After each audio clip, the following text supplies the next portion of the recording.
নমস্কার বন্ধুরা, তো আপনাদের জন্য আমি আবার একটা এক্সক্লুসিভ স্মার্টফোন ইনফরমেশন নিয়ে চলে এসেছি, যেটার নাম হলো iQOO Z7X। তবে এই স্মার্টফোনটা এখনো পর্যন্ত লঞ্চ হয়নি, কিন্তু খুব তাড়াতাড়ি লঞ্চ হবে। তো এই জন্য এই ভিডিওতে আমি আপনাকে iQOO Z7X সম্বন্ধে সব ইনফরমেশন দেবো, আর এটাও আপনাকে জানাবো যেই দামে লঞ্চ হতে চলেছে সেই দামে এটা সবচেয়ে ভালো ফোন হবে নাকি এর চেয়ে বেটার ফোন অ্যাভেলেবেল আছে বা এর চেয়ে বেটার ফোন আসবে। এই সব কিছু সম্বন্ধে ভিডিওতে আমি আপনাকে বলবো। তো চলুন শুরু করা যে ভিডিওটা কোনো সময় নষ্ট না করে, আপনি যদি গ্যাজেটাল বাংলা চ্যানেলে প্রথমবার আসেন আর খুব বাংলা টেক ভিডিও ডেইলি দেখতে চান, তাহলে গ্যাজেটাল বাংলা চ্যানেলটা সাবস্ক্রাইব অবশ্যই করে নেবেন। তো প্রথমত আলোচনা করবে স্মার্টফোনটার ডিজাইন সম্বন্ধে। তো দেখুন, যে অরিজিনাল যে iQOO Z7 বলে যে স্মার্টফোনটা, তাতে আপনি যেরকম ডিজাইন দেখতে পেয়েছেন এক্স্যাক্টলি সেরকম ডিজাইন এতেও থাকবে।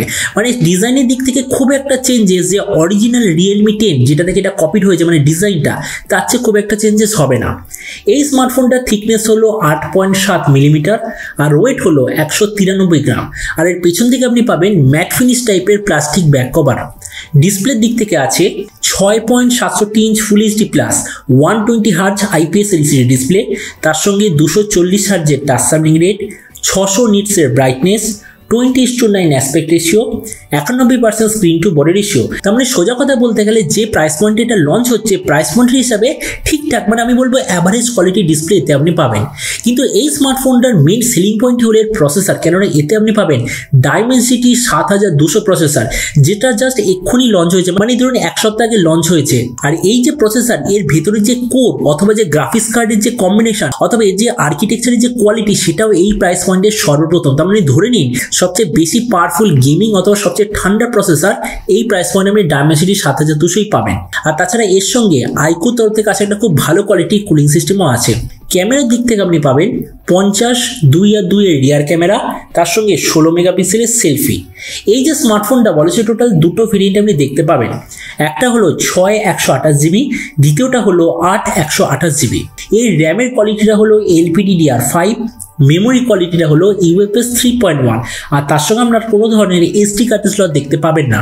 ব্যাটারি দিক থেকে আছে 6000 mAh ব্যাটারি, 44 ওয়াটের চার্জার, আর কানেক্টিভিটি হলো USB Type-C। তো এবার এই স্মার্টফোনের বাকি কিছু ফিচার হলো যেতে আপনি পাবেন Android 13 out of the box, side mounted fingerprint sensor, 3.5mm jack, আর ডুয়াল স্টেরিও স্পিকার অবশ্যই আপনি এতে দেখতে পাবেন। তো এবার সবচেয়ে মেইন জিনিস, এই যে স্মার্টফোনটা কবে লঞ্চ হবে, কি দামে লঞ্চ হবে। তো দেখুন, আমার যতদূর মনে হচ্ছে এই স্মার্টফোনটা মার্চের একদম লাস্টে অথবা এপ্রিল মাসের আশেপাশে সর্বপ্রথম চায়নাতে লঞ্চ হবে, তারপরে এটা আমার মনে হচ্ছে ইন্ডিয়া, বাংলাদেশ এইসব জায়গায় লঞ্চ হবে। তবে এখানে একটা জিনিস বলে দিই, কয়েকদিন আগে আমি একটা ভিডিও বানিয়েছিলাম যে iQOO Z7 বলে, তাতে আমি যে স্পেসিফিকেশন বলেছিলাম যে স্ন্যাপড্রাগন 782G থাকবে। আমার মতে মনে হয় Z7X বলে ফোনটা যখন ইন্ডিয়াতে লঞ্চ হবে, হতে পারে এই ফোনটাই হয়তো ইন্ডিয়াতে Z7 বলে লঞ্চ হবে, আর ওই ফোনটা যেটা আমি বলেছিলাম স্ন্যাপড্রাগন 782G দিয়ে, ওটা হয়তো ইন্ডিয়া বা বাংলাদেশ এইসব জায়গায় লঞ্চ হবে Z7 Pro বলে। কেননা দুটো iQOO তরফ থেকে গেমিং স্মার্টফোন ইন্ডিয়াতে খুব তাড়াতাড়ি আসতে চলেছে।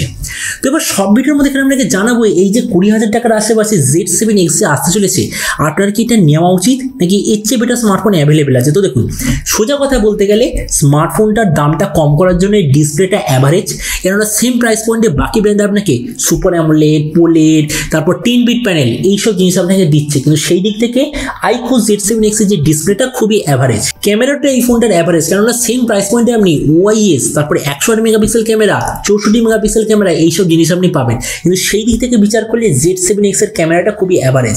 কিন্তু মেন সেলিং পয়েন্ট কি, বেস্ট কোয়ালিটি প্রসেসর, কেননা এই প্রাইস পয়েন্টে Dimensity 7200 হচ্ছে বেটার প্রসেসর, যেটা ব্যাটারি সবচেয়ে বেশি সেভিং করবে আর পারফরমেন্সও সবচেয়ে বেশি দেবে, এরকম প্রসেসর আর অ্যাভেলেবেল নেই। দ্বিতীয়টা হলো LPDDR5 এর র্যাম, UFS 3.1 স্টোরেজ, তাছাড়া বেশিক্ষণ গেম খেলার পর ব্যাটারি তাড়াতাড়ি চার্জের জন্য 44 ওয়াটের চার্জার, 6000 mAh ব্যাটারি। মানে এত কিছুর কম্বিনেশন এই প্রাইস পয়েন্টে অন্য কোনো ব্র্যান্ড আপনাকে দিচ্ছে না। তো এই জন্য ওই হিসেবে আমার মতে মনে হয় 20,000 টাকা আপনার যদি বাজেট থাকে, আপনি যদি চান সবচেয়ে ভালো অলরাউন্ড গেমিং স্মার্টফোন নেওয়া, তো আমার মতে মনে হয় iQOO Z7X আপনাদের জন্য একদম পারফেক্ট চয়েস হবে। তো এবার আপনি যে কমেন্ট সেকশনে অবশ্যই জানাবেন যে যদি আপনি 20,000 টাকার আশেপাশে একটা গেমিং ফোন নিতে চান অলরাউন্ডওয়ালা, তো আপনি কি এই দামে এটা নিতে চান নাকি সুপার অ্যামোলেডওয়ালা কোনো অলরাউন্ড ফোন আপনি নিতে চান। এটা সম্বন্ধে নিজে কথা বলতে আমাকে একদমই ভুলবেন না। তো চলুন দেখা হবে আগামীকাল একটা টেক ভিডিওতে। Till then stay tuned, always remember, think positive, be positive. Thank you.